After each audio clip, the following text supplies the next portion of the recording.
happy post-Thanksgiving. Yep, gobble gobble. What do we call it after, I guess, Christmas? Merry Christmas. So here's the moment of truth. Did we all watch the Thanksgiving Day Parade? No. Whoa. Didn't even see it coming, Tatum. Oh, man. I watched segments. Okay. Yeah. Segments. Tatum, what'd you do? I didn't watch any of it. Oh, this was your chance to get caught up. No. Oh my gosh. I'm the only one that watched it. I had zero desire to do it. Well, I woke up like we normally do, except we weren't home. We were at a haunted Airbnb, made the cinnamon rolls like we normally do. Wait. Advertises haunted? You're saying it's No, haunted? we found out after the fact. I don't think it really was, but there was some. I stayed up the whole night before on watch, but may not have been haunted. Is my mic getting lower? What is? Anyways, but it was easy to find the parade this year because we used somebody else's account that was still logged in at the house. So I found the parade right away. 15 minutes in, I think I was done.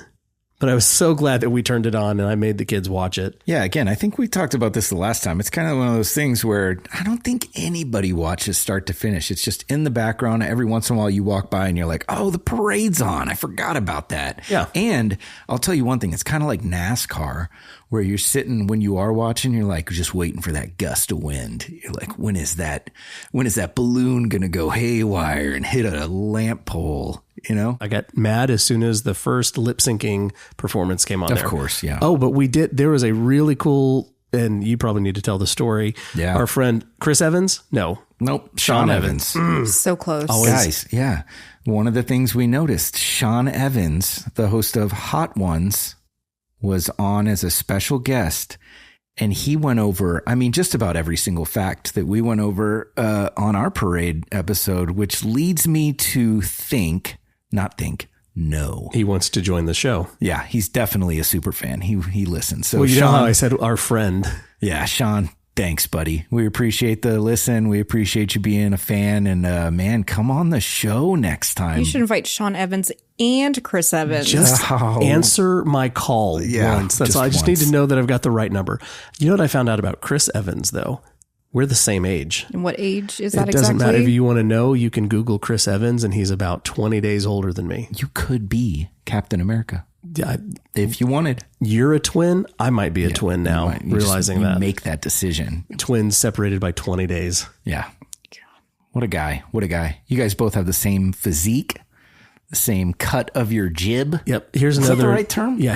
Is that the jawline? Is that what that means? I've never heard it called. I thought it was a nautical term. Right? Maybe we're all correct. You never heard cut of your jib? No, I've heard that. I like the cut of your jib. Yeah, I like you your say boat. It like that though. Yeah, I like your boat. I like the way. The way you boat. Hold on. I'm going to Google. While you're Googling over what is the website for that? Google.com? I have some sad news. I broke a rule.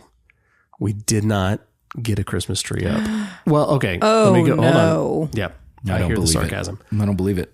Even though I just walked through your living room. We had a tree up prior to Thanksgiving. It was undecorated, except for a few things my 5-year-old threw into it. And we realized the middle section, the lights are out. That literally is the worst thing in the world. These days, and we'll get into this later, there's a lot to talk about with lighting a Christmas tree. But these days, when you got the pre-lit tree and you plug it in and that huge section is missing. Yeah, furious. Well, and I did the thing that, and dads and husbands and guys, you've done this. You go, I'll fix it. Was I going to fix it right then? No, I'll fix it. Just leave it. Before I could even look at it, it was out the door in a box. And my wife said, I've ordered another one. Okay, no problem. We got the other one. And guess what? It didn't have any lights. It didn't have any lights. So we just made the problem worse. And the racket that they're running, oh, you want lights?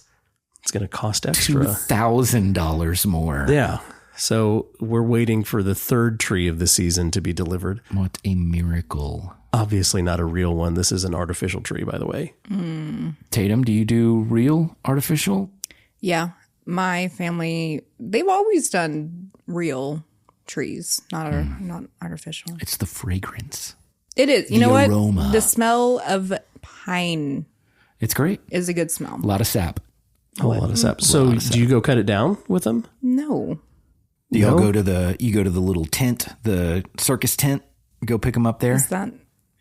I mean, they're everywhere. Well, yeah, Don't the say you haven't seen it. No, I have. What is it called though? It's called like Oregon something, like Oregon trees. Yeah. Trees from Oregon. No, they're from like 30 miles north. There's Christmas tree farms here in South Texas where you can go cut. I used to go cut trees down myself. I actually hate the term tree farm. It just sounds like Fix gross. it. What do you want to call it? I don't know. I'm trying to think of what Tree I call party. it. Tree party. No. It's basically like the tree morgue. There you go. Tree morgue. Is that better? All the dead trees. I don't know if it is better. It's do you not. want? That was Oh, bait. you were took it. kidding. Yeah, they've landed on tree farm because it's the only one. It's the This only is one. the tree morgue. Pick out your favorite dead tree. For all intents and purposes, that technically is a more accurate. I like that one. He still looks alive. Body's still warm. That one looks the most alive. I'll make it look real in my house. Well, I mean, is it better? It's like, when you go to HEB and, you grab the meat that is there. It's already, Yeah. and you don't think about it. I feel like it'd be worse going to cut down my own tree because that's the equivalent of like, hey, Then pick butchering out. your own cow. Yes. Wait, no. Okay. Find out what side of that argument you No, wanna I be know. on. I'm trying to make it make sense in my head the way that it's being worded. But like in the same way that I will, or like you'll go to HEB and pick out whatever. It's not the same as like, oh, you're here on the farm and here's the chicken. You got to wring its neck real quick and then it's yours. In that same situation, I think it would make me sad to cut down my own tree. So what you're likening it to is, hey, let's go cut down a tree and then let's go wring a chicken's neck for dinner tonight. It feels the same. And so calling it the tree farm, it's just like, well, but no. It's not called a tree farm when you go to the tent, right? Yeah, it is. Is it? Yeah. They call it a tree farm? Yeah. Not a tree tent. Tree morgue. Because they're all dead. Yeah, they're I already get it. cut. No, we yeah. get it. Well, and that's Yeah. why this episode is called Dead or Alive.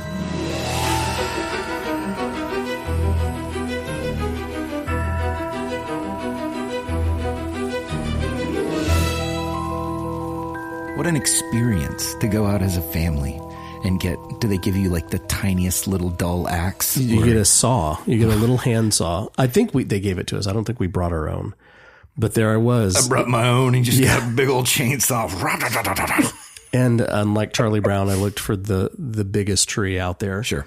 But it was too expensive because they charge like by the inch of the tree. Yeah. So we settled on a economical one. This is a long time ago, but I have a picture in, 75, 78 degree South Texas weather in November, probably holding up the tree in one hand and the blade in the other. And it was just it was a Clark Griswold moment. Just all that is man. Well, that's what our forefathers used to do. They would go out into the wild with their families and they would find that perfect tree that embodied Christmas for them. Speaking of perfect trees, this is a question and a debate.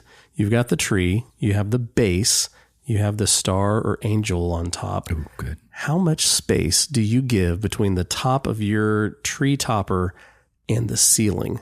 I like it when the star is just bent over a little Right? bit from the top from the ceiling pushing down. I'm kidding, by the way. That's You're the looking at me like ultimate I'm Christmas serious. flex. No, I thought when somebody you were comes being in and they're so like, serious. I could oh, barely fit it. These are 15-foot ceilings. yeah, and my 17-foot tree. I tried to cheat and put stilts on mine. I would build a little platform. I did that.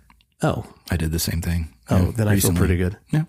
Built it out of plywood and 2x4s. I built mine out of pine. I wanted to know what it was sitting on. This is your brother. That was a threat. Tatum just now got that. Okay, so It's a good joke. Yeah. It's solid. So we're very early December. We don't have a tree up, but we've got one in a box shipping back today and then a new one tomorrow, except my 5-year-old drew all over it and made the box a fort. And so hopefully they take it back. There's lots of stuff. Are you guys getting a tree anytime soon? Eventually. Like tonight. Probably, you know what? Yeah, probably this evening, if not this evening, sometime this weekend. My family has the very fun tradition of every year saying that we will go get the tree sooner this year than we did the year before. But, it always lands close to that second week of December.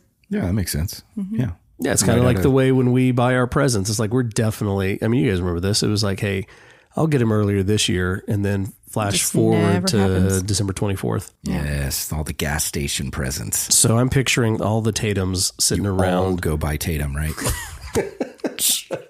And you do lights or do you do candles? Do you put candles all around your tree? Do people actually do candles? In the 1800s, they did. I could see And Tatum before with that. lots of candles all around her That's tree. that's what I was about. It is remarkably dangerous. No, that's what I was about to say. I mean, if candles were an option, I think that'd be a lot of fun and less stressful than, untangling the string lights every year. I got electrocuted one year. That's a fun fact. What? I had to go outside and put up the lights on the tree outdoors, and I got electrocuted, spitting up lights around and then just bzz. Oh, Did you? Yep. You did not get any powders from that, or You know what? This is why the technology is failing because of that one encounter. no, you're powerful. you're electrified. Well, so you do real, you do. We do fake, yeah. Dead. We do dead. I'm really shocked that just with how into Christmas you both are, that you don't do real trees. No, Pray tell. What told is you- the reason for that? I told you we used to. Well, it's the cost. Over the years, it gets really expensive to go out. I mean, Grayson's got 5 trees in his house. Imagine Yeah. cutting 5 trees down. And this is the thing too. You got to get rid of the thing afterwards. You got to figure out how that goes, Wouldn't it? I mean, because I've taken fake trees out of boxes. Sometimes it feels like it is worth It's an absolute pain. the extra amount to just throw it away, get a new one, then that process of boxing and unboxing the fake Christmas tree. Like nothing is worse than assembling that fake tree. I mean, you bring up a good point. I've got an alley behind my house. I could Especially when they're just throw it like back there. coated in asbestos. That's true. Do they still do that? We're 3 Some of them were. 3 asbestos episodes in a row. Good job, guys. Yeah, I think the theme is changing. Well, and we've already talked about Christmas trees show up in every Christmas movie, but there are some really notable ones, like the one in Charlie Brown's Christmas movie, the tiniest tree that could. But then you also have the trees that show up in Rockefeller Center, and you've got the trees in Bethlehem, PA, which we're going to talk about here in a little bit. National Lampoon's Christmas Vacation, which I'm just going to go on the record right now and say that is the quintessential Christmas movie.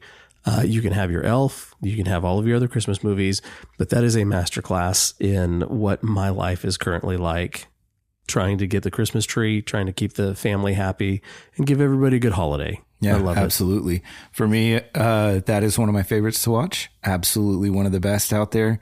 I resonate in so many ways with Clark Griswold, but I also, for the nostalgia, have to go back to Home Alone. it. Oh, that's a good one too. I just rewatched that like a week ago by myself. It's so good. I guess you could say I was home alone. I know, and watched I it. liked that joke too, Tatum. I'm sure you did. No, and watched it. And I forgot it really is a sweet movie other than the home invasion stuff and all the bodily harm. Sure. Have you seen that new meme that's out there? It's just like if Kevin McAllister lived in 2025, where he's just texting his mom, "Hey, you left me at home." And she's like, "Oh, okay, I'll just turn around and come get you real quick." It was only existed in the 90s. That's right. It only could. 1990. Did you know that's when it came out? Yeah. I think one of the shockers, though, is that we think Christmas Vacation came out way before that. I would assume so. I would say 1984. I was surprised. That would have been my guess. It was 1989. Wow.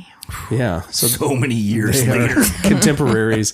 But same thing. Yeah. I didn't get all the jokes from Christmas That's the thing, Vacation yeah. until I was an adult. Yeah. And then you're like, And golly, it is much funnier. it goes hard. Another thing about Christmas trees, just pop culture references and stuff like that. Before we get into some other things, I don't know if you two saw, because I sent it to you, the White House 2025 Christmas tree reveal.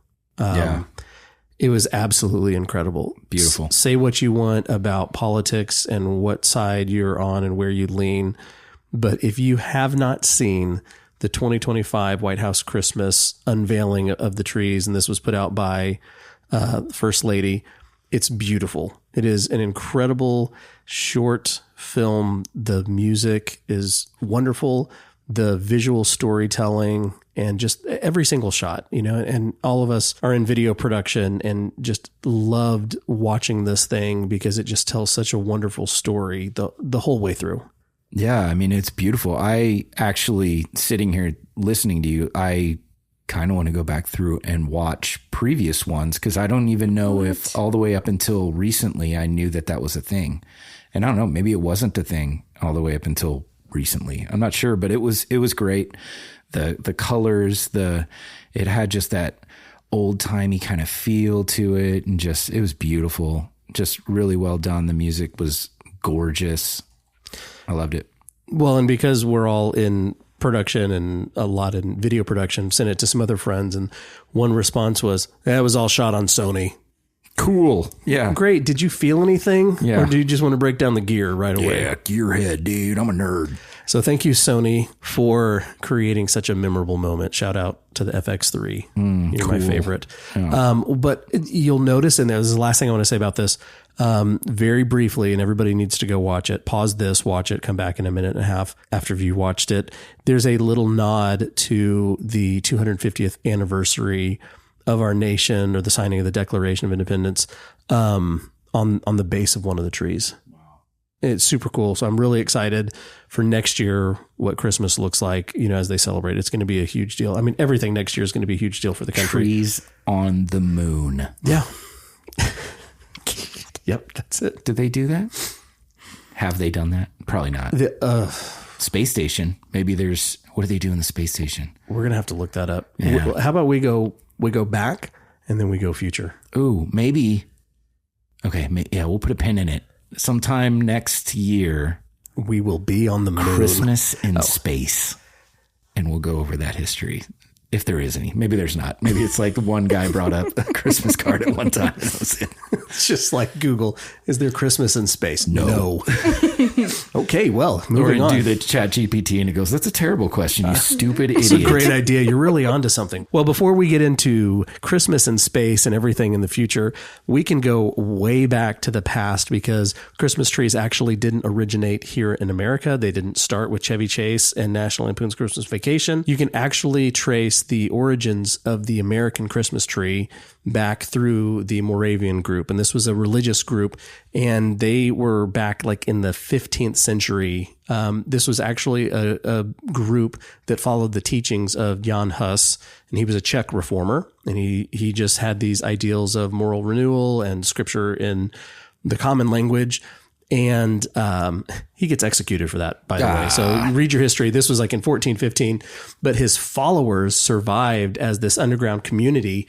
They were called the Unitas Fratrum, the Unity of Brethren. Yeah, I knew that. Yeah, we all did. Yep. And so they were formally founded in like 1457 in a region of Moravia and Bohemia. So if you look on a map, you really don't see those anymore, but you can look through the history and find that. But it wasn't until later, I know we're nerding out on this, but in the 18th century, like in 1722, I think they're being persecuted. It's a Count Nicholas Ludwig von Zinzendorf from Saxony, Germany, says, you guys can come settle here in this place. We're going to call it Herrnhut. And it becomes is it the way I said it? All of these names, you know. Herrnhut. So it became the center for those in the Moravian church that survived through all of that. And so they were all about music and liturgy, personal devotion. And so they carried these religious traditions, and they carried them very close to their heart. So the Moravians actually migrated to North America, and it was driven by missionary zeal, and they established settlements throughout kind of the Atlantic world. And in 1741, they founded Bethlehem, Pennsylvania. Wow. And that is a place that Grayson and I were at earlier this year. I think we talked about it. We were on a video project, and we were with some friends, and they had said, well, this is the origin of the U.S. Christmas tree. Yeah, one of the guys was just like, this is where Christmas started. Yeah, Christmas started like, here. Yeah, right, bro. So we just kind of blew it off. And we actually talked about, back then we were still talking about wanting to do this podcast. And we thought, well, that would be cool, but there's just absolutely no way. What are the odds that a little town called Bethlehem is the epicenter of Christmas? So the Moravians also shortly after that founded Nazareth as another place. Yeah. So they're using, biblical names and places that they're founding over here. So these were planned communities designed to support education, communal life, and they were also missionary bases for which the Moravians kind of worked among the indigenous people and settlers in these colonies. And the settlements cultivated disciplined record keeping. I mean, they were very strict about the records and the legacy and the lineage. They were very big on communal worship and this emphasis on music and craft. And so it shaped their distinctive cultural contributions. So the Christmas traditions were hugely important. So central themes included light, community, and the incarnation of Christ. Candles were really big and symbolized Christ as the light of the world, and candlelight services became central to their Advent and Christmas observances. One of the things I thought was really cool is if you've ever seen a star with 26 or 28 points on it, that is the Moravian star. And you can buy these from places in Germany like Herrnhut. Did I say that right? You're doing great. If I'm saying it wrong, somebody correct me. Send an email to info@yuletiderecords.com and I'll work on my German. But I have one right here. Can everybody see it? Look at this. Yep. This one is not from Germany. It looks like a weapon. I was just about to say, what's the name of that weapon? A mace. Like a mace? That. Yeah. It's actually beautiful. If you do some searching and look, you'll see these hanging, and they come in different color combinations of like white, red and white, yellow and red. They're absolutely beautiful. And they originated as kind of a geometry lesson. This is how they taught geometry to the kids in their schools. But they still make them by hand, like in these locations and factories, and you can buy them and they'll ship them around the world. But they're absolutely gorgeous. We had another friend that was in Bethlehem this last week, visiting family, and I had asked him to send me some video and pictures, and they're in their hotel as he's kind of panning across with the video. You can see 3 or 4 of the Moravian stars above the Christmas trees. Really, really cool. Another thing that you guys might like, if you're into music, Christmas music, particularly brass and the brass choirs, that was all from the Moravians. They brought that, the organ accompaniment, choral singing. It kind of served as an extension of their devotional life. Yeah, you can even, we talked about this the last time, there is that quintessential sound in Christmas music that you hear today, and a lot of it is the brass sections and the big orchestras and that kind of really bigger band kind of a sound. And I think it sounds like a lot of that came from the roots of these German settlers that were coming over. What did their Christmas trees look like when they were? That's a great question. So you guys have probably seen this in the past and not known what it was. It was more like a Christmas pyramid. And if you're listening to this and you want to just Google that, and it's kind of a wooden tiered structure. And that was what some of these earlier Christmas trees look like. So the Moravians, along with other German-speaking communities, used the Christmas pyramid, and they decorated it with evergreens and candles. Sometimes you'd have like verses written on it and even devotional objects. And that actually, that pyramid predated the modern Christmas tree, and it served as this important bridge between the medieval symbolic practices and later became the domestic Christmas decorations. You can actually go even further back into the medieval times, and you get this idea of they did these plays, and it was called the Paradise Tree, and it was an evergreen tree that had fruit on it that symbolized the Garden of Eden. And that was an early great-great-grandfather of the Christmas tree. So in the American context, the Moravians continued to use the pyramid, but by the mid-18th century, they began adopting and decorating evergreens in place of, or even alongside these pyramids. So back to Bethlehem, Pennsylvania, 1747, we have the first documented Christmas tree in America. The Moravians were, again, huge on the historical preservation of their rituals and their rites. They just kept a great documented record of all of the things that they did. And so there's so many historic museums and sites in Bethlehem, Pennsylvania that are decorated by these evergreens and used in Bethlehem as part of the children's Christmas celebration. So it is cited as the first documented. There may have been another one, but as far as documented, that's what they have. And it was just a small, placed on a table tree, decorated with candles, apples, and simple handmade ornaments. How far from the ceiling did they keep their tree?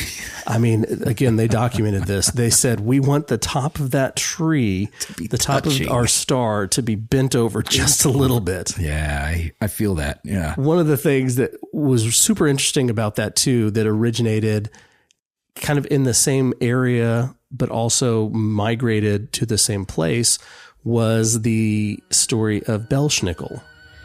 Who? Yep. Everybody just leaned in again. Time. It is time. Go ahead. Tell us about Belsnickel.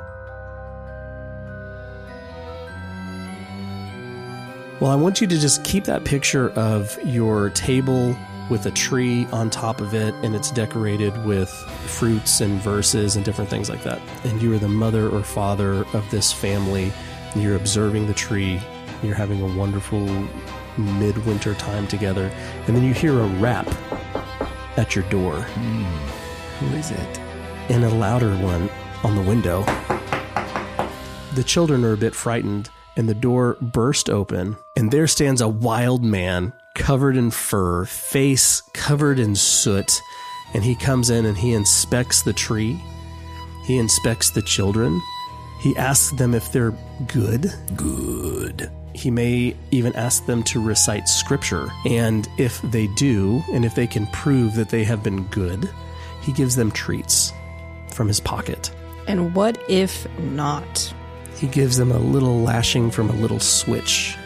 I don't like this Christmas at all. You've just been visited by Belsnickel. You've just been Belsnickel. You've been Belsnickel. Ugh. So I don't like it. Belsnickel, and the spelling is different. There's a Z in there if you want to get fancy and do that. I don't care how you spell it. That sucks. Yeah.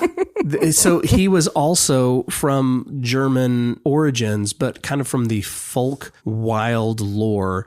But his name actually derives from two words, pels, which means fur, and nickel is Nicholas. So he is a fur-clad Saint Nicholas type of character who appears during the time of Advent in these weeks leading up to Christmas. What's really interesting is he always arrives alone. He is never in tandem with Santa. He is kind of a forerunner of Santa and this moral examiner of the children. Eventually, it kind of morphs together where Santa becomes the singular character who checks to see if you're naughty or nice, and instead of a switch, you get coal in your stocking. And if you're Where's nice, the you character get presents. Development in that, though? Isn't that actually a disservice I can't believe that Charlie Brown didn't have an episode about with Belsnickel? It was canceled so fast. Yeah, I can imagine. Now, and Belsnickel is not Krampus. And we'll just be really clear on that. These are two very distinct characters. Oh, cool. Yeah, so there's more of those. Belsnickel, while he may look a little bit frightening, he really is. He's pretty neutral on the old neutral. alignment chart. Krampus is not neutral. No, he is not. But Krampus, Belsnickel...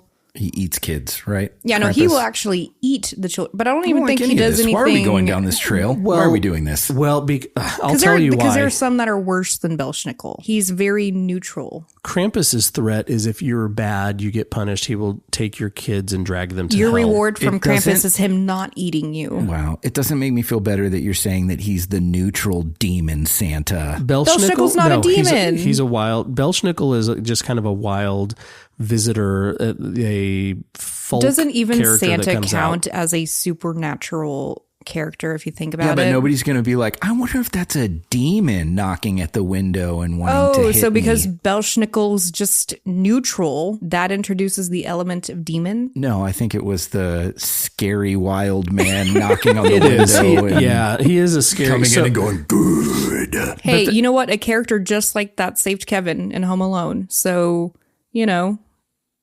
don't judge people. Oh, I just think that's an interesting Was the homeless man in Home Alone inspired by Belsnickel? He was not a homeless man. He was a neighbor. And Was he not homeless? Well, I think it's an interesting thing because this shows that you have really paid attention to the movie and that you In do, what in part fact, have I enjoy it. communicated an interest in any Christmas movie? Well, you're talking about one right now. She threw up. She just barfed everywhere. Yeah, he was the neighbor, and he was actually a beautiful man and a wonderful human. And He just needed to reconcile with his family. Yeah. And Kevin showed him that. You cannot judge a book by its cover. That man, I was going to try to do a cut of the jib joke, but I don't know how to land it. That man's got quite a jib. Yeah. What a cut. He was misunderstood by the brothers and the cousins.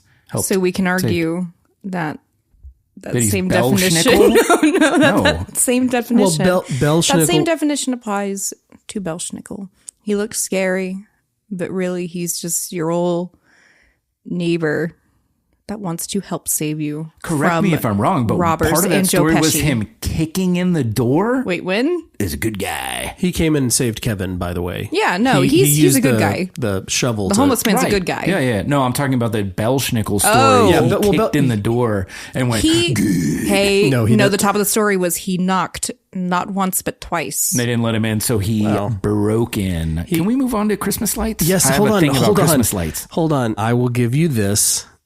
I believe there is a loose connection between Old Man Marley from Home Alone and Belsnickel. His name is Old Man Marley. Old They Man thought Marley. that he kept the bodies in his trash can of salt. Yeah. But here's the thing. As Belsnickel came in, his switch wasn't necessarily used for violence or punishment, but it was a symbolic reminder of moral responsibility. Here's what I want to make. This is my tangent, and I'm taking this time. I apologize. If you want to fast forward 2 minutes, 3 minutes, you can. I believe that Belsnickel, the character, was influenced by the biblical character of John the Baptist. And that feels just like so much of a reach. Oh, I don't know, because it was Wild Man. Give me Oh, this. you don't have a problem with this theory, but you have a problem with Old Man Marley and Belsnickel? Don't mess with Old Man Marley.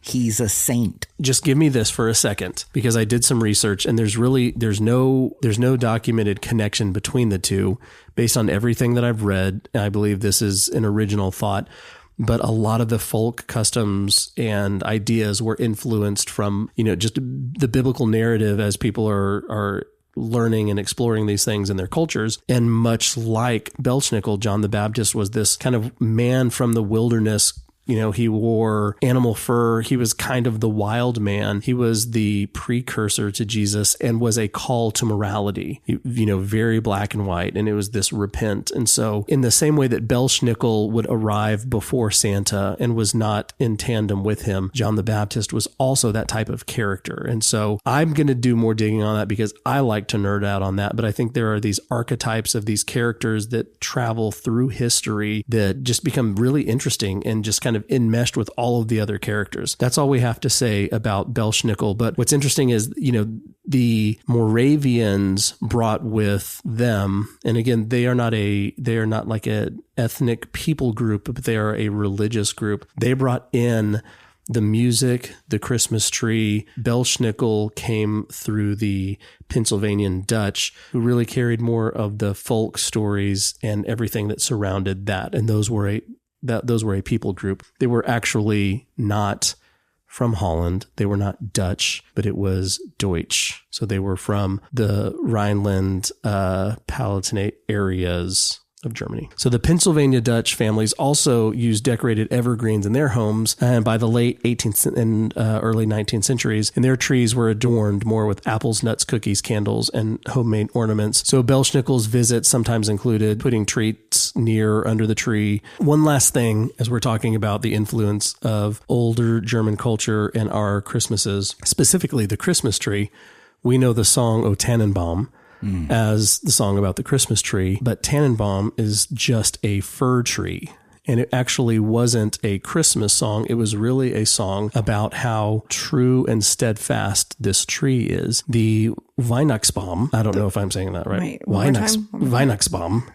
Sounds exactly right. You're missing the hand motion. is the Christmas tree, but it wasn't until O Tannenbaum was widely used but it was about faithfulness. Right. And so it was rewritten and rewritten and reworked into a Christmas song. But when you hear this, how faithful are your branches, it leads into the narrative of the evergreen in more than just a Christmas story. Yeah, that's right. I mean, the evergreen itself as a Christian symbol was that persistence, that thing that was always there in the coldest of winters, in the thickest of snow. There was still that green tree that persisted, that life that persisted. And a lot of, early roots Christianity, it was the evergreen tree, the shape pointing upward in orientation towards heaven, the lighted candles that they would decorate ornately around the tree represented Jesus as the light of the world. And that's what's going to lead us into what I would like to talk about, the lights, the Christmas lights. Oh, I love it. You know, it has had a long and dangerous history, starting with the candles. Do you guys have any idea how dangerous candles on a dry tree are? I mean, it can't be super safe. Well, we did hundreds of years of experimenting with it, and we found out a lot that it is dangerous. Did one of them catch on fire? A few of them did, actually. Yeah, surprisingly. Back in the 1700s and even early 1800s to mid 1800s, when they would light the candles on the tree, they had to have someone there at all times, obviously, to make sure that the structure didn't burn down. Because if anybody has ever burned a Christmas tree before, I used to have some land. We had an old dry tree and we threw it in the fire and it went up faster than anything you can imagine. So the person that's there watching the tree so it doesn't catch on fire. Sure. Really, so if it does catch on fire, they just watch it. They don't have any sort of preventative. Yeah, the preventative action is item. Everybody get out. They were the smoke detectors. Yeah, the smoke detectors in the 1700s. No, because I mean, I can understand someone being on guard and watching that. But then in the event that it did happen, which it sounded like was incredibly likely, what did they do? It was a different world. How do you put out fires back then? What was the same protocol? way you do today? Water. They had buckets of water by the tree. Tremendous amounts of water.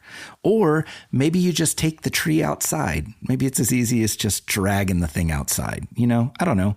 But no, just like imagine like a little cart with like a little leaking wooden bucket, and then that's your only chance to and that's a lot of put out the fire on the tree, which would do nothing. No, it's a good point, because a lot of people back then lived outside of the means of purchasing a lot of things. So that's why they would also go out and they would find their trees, because it was free. They'd go out and they'd cut down their trees. They'd find them. They'd pull them back in.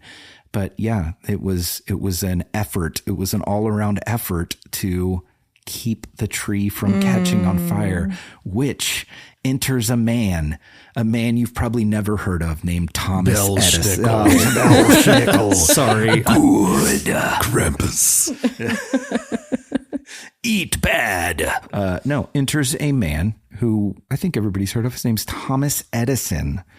Thomas Edison created electricity alongside of Nikola Tesla. He was the one that would watch the trees. He would watch all of the trees. And reward the kids with little light bulbs. Yeah, well, so everybody knows Thomas Edison created a form of electricity, a type of electricity. It was the one that in the late 1800s, it was the one that caught on. And as electricity was starting to grow in our country, many people started to use different lights to light different things. Now, Thomas Edison in 1880, he created the first strand of lights and he hung it outside of his, laboratory or something like that. He would hang it outside to kind of show everybody how neat light bulbs were. Show off. He would show it off. Now, he had a buddy, his friend's name, Edward H. Johnson, in 1882 took that idea, that strand of lights, and he made colored lights, red, white, and blue, and he put them on his America. Also, I read that it was a rotating tree. I don't know how he did that, but it was rotating. And that was the first time that anybody had put lit bulbs on their Christmas tree. Yeah. And at the time, everybody else's trees are burning down, and he's over everybody here else like, is look at burning me. down. He's like, not me. Look at this. Now, we'll go into this a little later. They weren't exactly the safest still. It was a little safer than candles, maybe a 8 out of 10 instead of 10 out of a 10. There you go. But the problem back then is each bulb was hand blown. Electricity was very hard to come by. Wiring required a trained electrician to come out and put it out. And for all of my research, it comes out to about $2,000 a strand of lights, if anybody wanted. Yeah. Wow. So very much the upper class, because you still had to have electricity. You still had to be, have the means to have somebody come over to install it. It just wasn't widely accepted as something. It was just a really cool thing to see. So everybody's, wow. I mean, it would be cheaper back then to just let your house burn down from the candles and buy a new house. Yeah. I mean, you could buy 2 houses for $2,000. Yeah. When did all the they trees. stop using the shilling? Do we know that? What's a shilling? It's like the currency. I don't like the cut of your jib right now. You got a bad jib. No, I didn't know. Never mind. Just keep going. No, it's a good question. That'll be episode 400. We'll go into the shillings. Well, I'm wondering what I can say is in 1895, which was just a few years later, President Grover Cleveland, he requested that the White House family tree, which is cool tie-in to what we talked about earlier, the White House family tree was decorated with hundreds of multicolored electric lights. And when he did that, that's when widespread attention came on the lights. That's really cool. Grover Cleveland, coolest name in the world, President Grover Cleveland was the first president to decorate the Christmas tree in the White House with lights. Now, in 1903, General Electric, seeing the outpouring of interest, they decided to start offering, instead of having someone come out to your house to wire it for you, they came out with the first pre-assembled kits of string lights for sale to the public. It was still pretty expensive, so it was still only like the middle class of America could afford it. But it was starting to catch steam, and it was starting to like build into this industry. And the powerhouses, if you will, of the world, of the country, they were starting to see like, dude, this could be something. We gotta start investing in this. One of those guys, 1917, Albert Sudoku. He was a teenager at the time, and his family owned a novelty lighting company, and he actually suggested selling brightly colored strands of lights after hearing about the house fires of all the candles. He was like, dude, we could save all the houses. So he was one of the first ones to start inventing and coming out with much cheaper versions of these strand lights. 1930s is when electric Christmas lights had largely replaced candles. So just from the period of 1903 to 1930s, it was very rare to see candles on a tree anymore. By that point, the industry is just booming. Candles were going away. But unfortunately, the dangers persisted. These bulbs, and I can attest to this, I'll talk about it a little bit later, but these bulbs got very hot, like hot. The original incandescent bulbs that came out, they were the C9 bulbs. We all know them. They're the big ones, the fun ones. Those could get up to 200 to 400 degrees Fahrenheit. Yeah. Might as well just leave the candle. I think we have one of those original strands. Yeah. They get hot, but it's still not an open flame. It was just very warm. Very, very warm. 1950s and 70s, we're talking like lighting of trees and houses is just booming. The popularity is through the roof. Mass production, the costs are getting lower and lower. But again, these bulbs are just so hot that you can imagine on a dry tree or a paper decoration or whatever that's on there. Yeah. They were still having a pretty good sized risk of fires. In the 1960s, mini incandescent light bulbs came out, and these were so much cooler. And by cooler, I mean they were still get up to 200 degrees Fahrenheit. Oh my gosh. Yeah. But, this is still like, at the time, you can imagine this is so much safer than having an open flame on a dry tree. In the 60s, when these mini lights came out, strands were starting to be wired in series. And the problem with that is that when one goes out, the other bulbs would take the load. So overheating would constantly occur. People were just screwing in any light bulb without any wattage concerns at all. So tons of electrical risks, tons of heat risks. Something had to change. And by the 80s, what's called the Underwriters Laboratories started testing products for safety. And so that's what you see now is the UL listed light, which meant that it passed all and met all safety protocols. They've got inline fuses, which have you ever had to change an inline fuse on your plug on your light strand? Have you? I've tried. And that's where I'm getting at here is there's a little fuse where you plug it in. And if you slide this little door open in the plug, there's a little fuse in there. There's usually a spare next to it, right? Well, there's always a spare that comes in the little bag with all the other bulbs. I have changed out countless fuses. They don't work. I don't know what the deal is, but it's never worked for me. Email us. Let us know if I'm doing something stupid. Look, you got one right there. I got it on the Moravian Star. Wow. Yeah. So 1980s, the twist-proof bulbs come out. So you can't twist them out. That's the new ones that we know now where they just slide in there and they kind of lock into place. New plastics, the sockets are getting improved. And by the 90s, the industry is just a multi-billion-dollar annual sale globally. I mean, everybody is just, think Clark Griswold Christmas, which probably prompted even more as Clark Griswold is putting his entire house covered in lights. That's what America and the world are doing with lights now. We're just going bananas. The bulbs have gotten cooler, but not cool to the point where they don't still burn your fingers. I know that you won't remember because you were born in the 2000s, Tatum. Josh, when you were a kid, do you remember touching them and burning your hands a little bit, burning your fingers? Yeah. As I was looking this up, something was like, I was remembering this thing and I thought, maybe I'm just making it up. But I looked it up. It's a real thing called a bulb light. And this bulb light, it was this small kind of a little bowl, and it had like a bigger light coming out of the top of it. You slid it over the top of your Christmas tree lights, and the heat of the light bulb would actually boil a methylene chloride mixture inside of that tube that would look kind of like a little lava lamp just boiling in there. Wow. Yeah. So late 80s, I remember having these and being like, wow, look at that. Little lava lamps all over the magic. tree. Yeah. So also methylene chloride's not good for you. So doesn't sound good. You know Have what fun, drives kids. me crazy?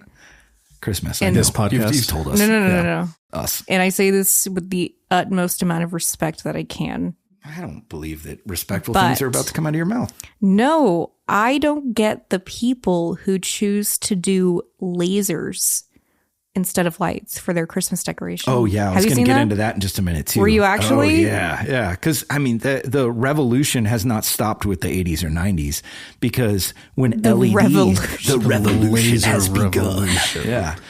Yeah. Who doesn't like lasers? I don't understand that at all. No, lasers are fun. They can be done in a very classy way. But if you, in the front of your house, just have random green lasers going in no specific pattern, and that counts as your Christmas decoration, it's like, what? Why? Tatum will it's a get out of cop-out. her car Yeah, it's and a cop-out. kick your Home Depot $49.95 laser thing Now, to the curb. There's a cool, and it's a cop out. I'm not throwing if any of my neighbors listen. Sorry, I'm not talking about you. I'm Do talking your about somebody neighbors else. do lasers? Some of them do. Gross. Yeah, but I love them. I love you all. There was an era in the 80s where instead of a Christmas tree, and I'm going to have to look this up, I might say this wrong, but it was a metallic kind of plate looking tree, and they used a little projector that would rotate different colors on it. Yeah. So it's like the original. What? When was this? The 80s? It was the 80s. Yeah. Oh man, maybe 80s. 70s. I'll have to look it up.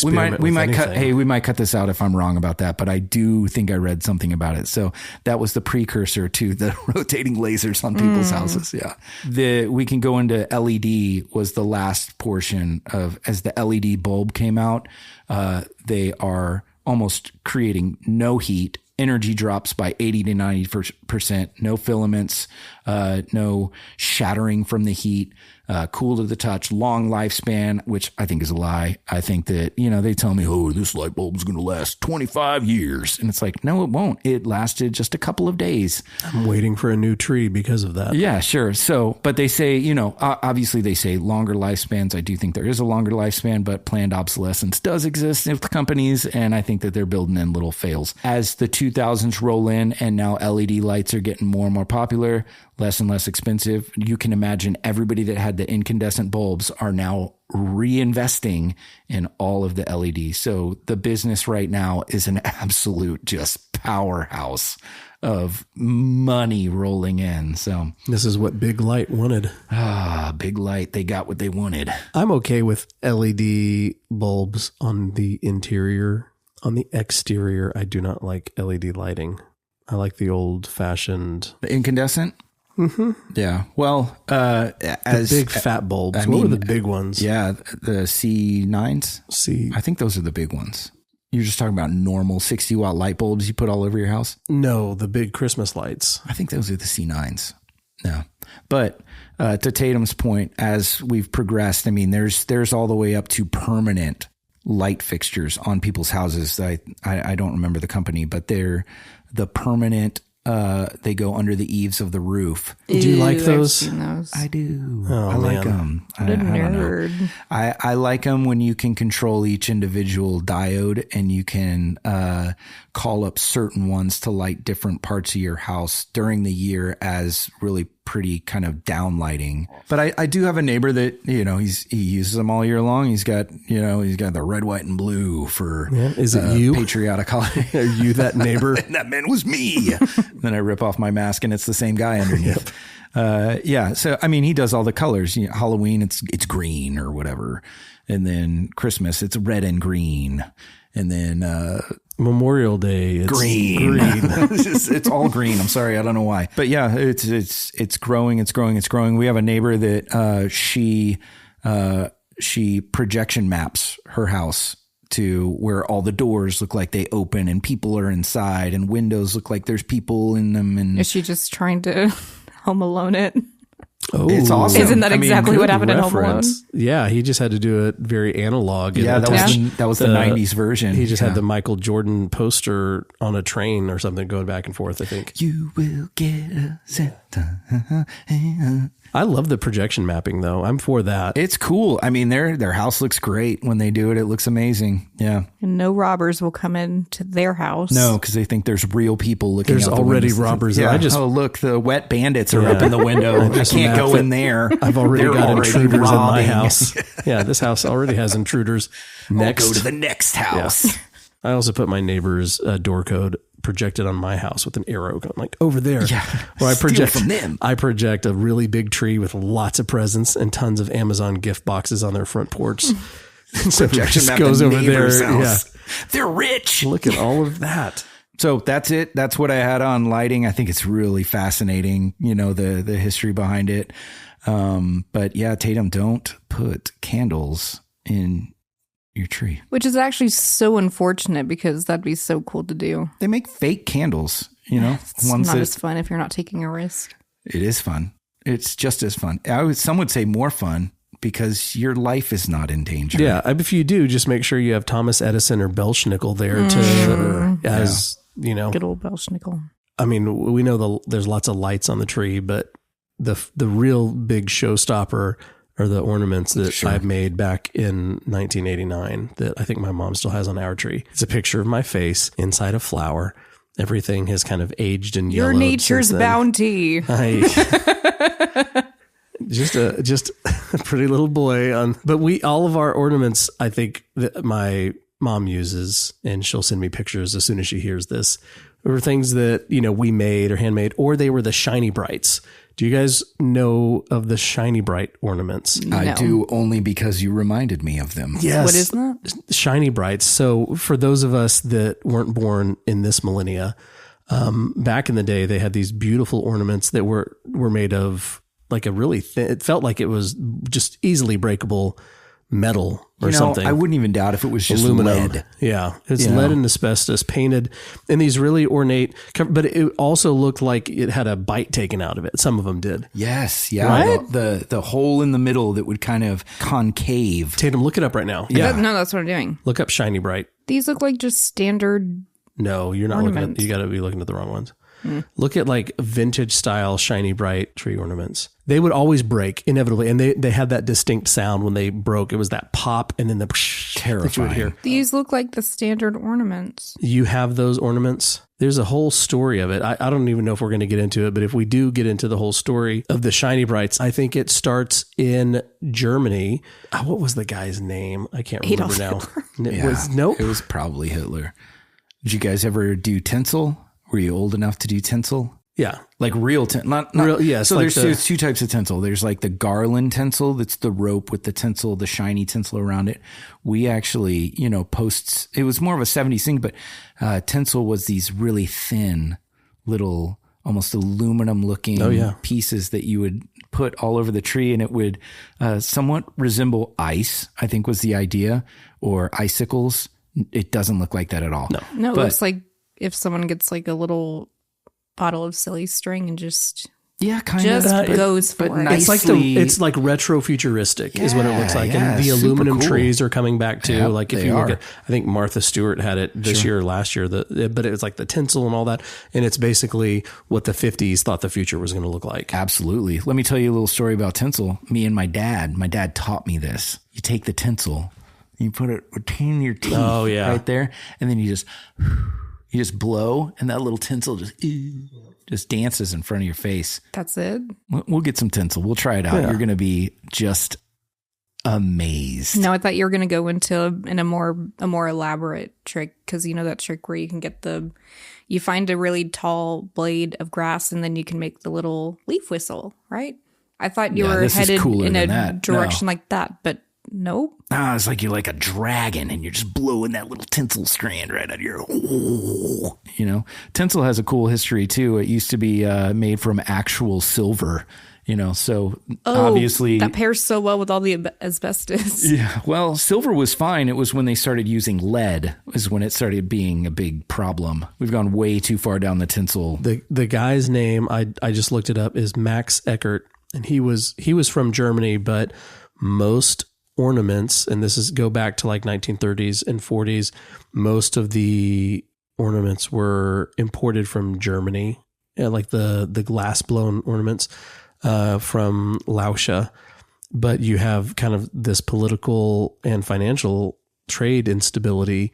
And so Max Eckert saw a business opportunity. He partnered with the Corning Glass Works, and they adapted a machine that was capable of blowing hundreds of uniform glass bubbles per minute. And that transformed the ornament production from like the delicate handmade ones to mass production. And then in 1940, he launched the Shiny Bright brand. So that was the brightly colored reflective glass ornaments, and everybody could afford them then, because you're talking like in and right after the Great Depression. And so he wanted to make it available for everybody. So super cool. And those were ones that I remember as a kid getting, mom and dad would be very careful with these. Joshua, be very careful with these. I'm like, okay, broken immediately. I do think, going back to what you first said, I think the most sentimental, the best ornaments are the ones that are the storytelling ornaments, the ones that kids made in kindergarten class, or the strands of popcorn. You pop the popcorn in the little, and those just The shelf life on those, though. You don't eat them. They're just Well, decoration. no, I know, but like it will crumble and mold. Surely, right? Everything on your tree falls apart. Yeah. But this is different. Just a little bit. But there's just something special about those ornaments that have withstood the test of time, where you go to that tree year to year and you get to relive and think back through those wonderful moments with kids and family members and I always think it's so funny when I find one and I'm like, oh man, she made this last year. And then I turn around, it's 6 years old. And it's like, oh man, what's going on? Where's the time? You know, it's a beautiful thing. If you have any great ornament stories or want to share a picture with us that we will reshare, send it to info@yuletiderecords.com. And that's right. We're talking to you, Tatum's parents. Send us all of her pictures from when she was happy and enjoying Christmas and opening presents. You know what's funny is that when my family decorates for Christmas, and, you know, we have the homemade ornaments, I will go out of my way to not put up the ones that I made as a child because I don't like looking at them. You're a real Grinch. No. They're not for you. They're for your family. They don't spark joy. Not in you, but for other people it does. If you're listening to this, make the ornament for your parents. It doesn't matter how ugly and stupid it looks. They will treasure it forever. And parents, let your child make the ugly, stupid ornaments. You will never regret it, especially if it's made of asbestos. So that's beautiful, Josh. Yeah, thanks. As we close out, and I think we've done a really stellar job talking about Christmas trees. Stellar. It's incredible. And like Grayson said, next year we're going to be talking about Christmas on the moon. Yes. The popularity of the Christmas tree can't be overstated, but we really do need to go back a little bit. And we talked briefly about this in the last episode. How did it become so popular from these small people groups bringing trees over? Why did it catch on and become the centerpiece of Christmas in our homes? That is credited to Queen Victoria and Prince Albert. Albert was German. He grew up with the Christmas tree, and it was a familiar part of his childhood in Coburg. So when he married Queen Victoria, I'm assuming Queen is her first name and Victoria is her last name. Correct. Right? He brought this tradition into the British royal household, and it wasn't just a private family custom. They wanted everybody to celebrate in this, and there's stories of him sending Christmas trees to army barracks and to other groups of people for them to experience it as well. But the big moment came. It was in 1848. The Illustrated London News published this engraving of Victoria, Albert, and their children standing around a decorated Christmas tree. It had candles, sweets, small toys, and the warmth of that celebration just idealized the image of family life at a time when Britain was undergoing the industrial social change. So that picture spread like wildfire. So it took the German Weihnachtsbaum into a polished Victorian symbol of home, family, and sentiment. So the tree was no longer a devotional object or cultural inheritance. It's now this fashionable necessity that everybody wanted. So while it's catching on all over Europe, 2 years later, here in America, Sarah Hale, that's right. There she is. She's back. She's back. In 1850, she took that engraving from the London Illustrated News, but she modified it. She actually took the crown, so there was no royal insignia. She had the mustache from Prince Albert removed so that this family looked like any other American family gathered around the tree, the hearth, and enjoying Christmas together. So that shaped the domestic culture more than any other publication, just like we talked about. And it endorsed the Christmas tree, and that's what caused it to spread rapidly across the United States. So to close, while the Moravians gave America its earliest documented Christmas tree in 1747, Victoria and Albert were the ones that made Christmas tree a mainstream mainstay here in our country. Their influence turned a regional German tradition into this international symbol of holiday celebration. So that tree's journey from medieval paradise plays to Moravian devotion to Pennsylvania Dutch homes found its global launchpad in one royal family's illustration. The reminder here is that these cultural traditions often become iconic not just because of the deep roots, but they hit at the right time, in the right medium, with the right storytellers. And that's why Yuletide Records exist, and we'll see you guys next time as we talk about Christmas foods. Ooh, and I want to talk about Christmas drinks, eggnog, wassail, hot chocolate, and then Tatum. I will be doing none of those things. All right, so let's raise our Christmas mugs. Raise them. And we'll see you guys next time. Tatum has nothing raised. Oh, it's scissors. That's not good. All right. Merry Christmas. Merry Christmas. And that's a cut. Oh, that's funny. Yeah. Cut it.